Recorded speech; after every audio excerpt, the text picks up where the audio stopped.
रडला माझा बाप नाही रडला पोरी चोक सगळ्यात जास्त तर तुझा बाप रडला पोरी फक्त तर तुला दिसला नाही पोरी कधी रडला तेवढं सांगतो मी तर थांबतो बघ जशी तुझी गाडी निघून जाते लग्न मंडपामध्ये तुझा बाप परत येतो बघ लग्न मंडपवाल्याचा पैसा देतो जेवणवाल्याचा पैसा देतो वाजंत्री वाल्यांचा पैसा देतो बस्तवाल्याचा पैसा देतो आणि संध्याकाळी 9 वाजता पळत पळत घरी जातो घरात तुझ्या वस्तूंचं कपाट उघडतो आणि तुझ्या वस्तूंना पकडून पकडून रात्रभर जो अंतरुणाने उशिवली करतो त्या गरीब देव माणसाचं नाव साला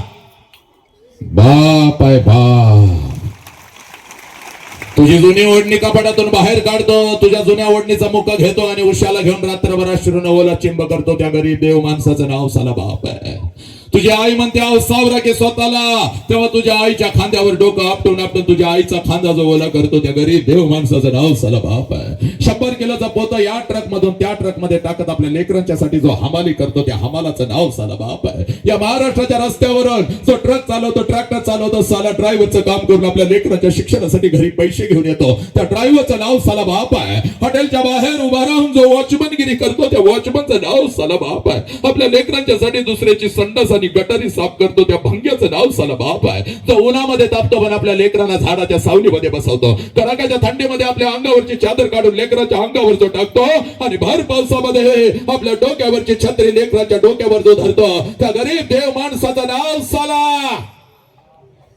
बाप आहे बाप आहे बाप जिवंतपणी ज्या बापाला तुम्ही मरण देता तो बाप मेल्यानंतर जो बाप आपल्याला कळतो पण साला भिंतीवरचा बाप आपल्याला मिठीत घेत नाही साला तो बाप पोरांनो आज शपथ घ्यायची कोणी किती सांगू दे तुला विमल खा माझ्यावर किती हमले होऊ देत माझी काळजी करू नका ते गांजा विकणारे ते विमल विकणारे ते किती षडयंत्र माझ्या समोर माझ्यासाठी रचू देत माझ्या पाठीमागे छत्रपतींचे बुद्धांचे बाबासाहेबांचे विचार आहेत तुम्ही काळजी करू नका पण आज शपथ घ्यायची बघ पोरा व्यसन करायचं पण 2 तासात उतरणारं व्यसन षंड आणि नामर्द करतात व्यसन करायचं तर आई बापाची मान अभिमानानं उंच झाली पाहिजे असं कर्तृत्वाचं व्यसन आगळी कपडे वस्तू तुझ्या होतात सणासुदीला ती कपडे घालून तुम्ही मिरवत असता माझ्या बापानं शर्ट घेतला माझ्या बापानं पॅन्ट घेतली माझ्या बापानं हे घेतलं माझ्या बापानं ते घेतलं आणि बिना बापाचं पोरग कुठल्या तर झाडाखाली उभं असतं बघ तुमच्या अंगावरचे नवीन कपडे बघत असतात त्या पोराच्या मनामध्ये विचार येतो साला माझा बाप जिवंत असता तर माझ्या अंगावर सुद्धा अशीच नवीन कपडे चढले असते ते पोरग डोळं भरून तुमच्या अंगावरचे कपडे बघतं पळत पळत घरी जातं आपल्या आईच्या गळ्यामध्ये पडतं हंबड पडत आपल्या आईला म्हणतं या आय गा माझ्या सगळ्या मित्रांच्या अंगावर नवीन कपडे आहे मला गाय मला गाय त्यावेळेला बिना बापाच्या पोराला ती माऊली म्हणते बाळा 2 दिवसांनी येणार आहेत माझं पैसे घेते तुला एखादा शर्ट कपडे रडू नको पोराला माहित असतं 2 दिवसांना आपल्या आईचा पैसा येणार नाही तर आईलाही माहित असतं 2 दिवसांना आपण आपल्या लेकराला शर्ट घेऊन देऊ शकणार नाही दोघं एकमेकाला मिठी मारून रडत असतात पोरग बापाच्या आठवणीत रडत असतं आणि ती माऊली आपल्या कुंकवाच्या आठवणीत रडत असती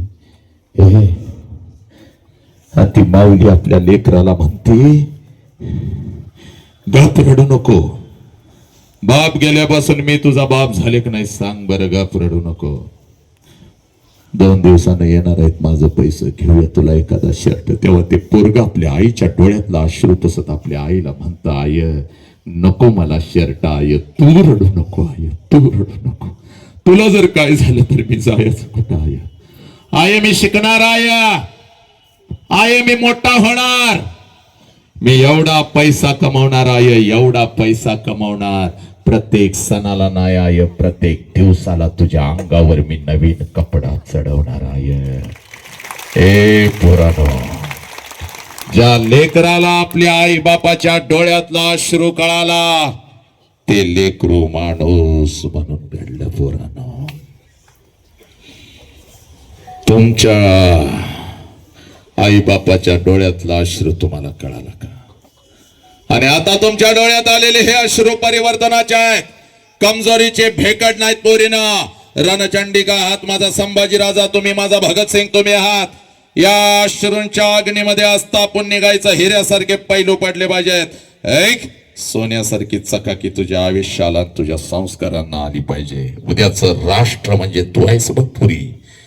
हे घरदार मला माहिती नाही कुटुंब मला माहिती नाही हे राष्ट्रच माझं कुटुंब आदेश आहे छत्रपतींचा आदेश आहे माझ्या आऊजीचा म्हणून फिरतोय पोरांनो. बघायचं असेल तर रात्रीच्या 2 वाजता पोरानं कधी तर उठायचं. जिथं आपला बाप झोपलाय तिथं जायचं आणि झोपलेल्या बापाला रात्रीच्या अंधारामध्ये 2 वाजता बघायचं. पोरानो, त्याच्या अंगावरचं बनियन आणि अंडरविअर 4 ठिकाणी फाटलेले असते, पण तुमच्या अंगावर नवीन आणि ब्रँडेड कपडा चढवतो त्या देव माणसाचं नाव साला बाप आहे. बाप सांग पोरा, तुझा बाप तेव्हा मरतो जेव्हा तू बापाला पोलीस स्टेशनला उभं करतोस. का? पोराकडे गांजा सापडली, पोरग दारू पिऊन सापडलं, रात्रीच्या 12 वाजता वाढदिवस साजरा करत होतं, पोरग सापडलं, पोरग दारू पिऊन गाडी चालवत होतं. काल 17 वर्षाचं पोरग, 18 वर्षाचं पोरग बारामतीचं रे अपघातात निघून गेलं. 4 दिवस झालं, आई अजून कोमात. नालायकानं तुम्ही निघून जाता.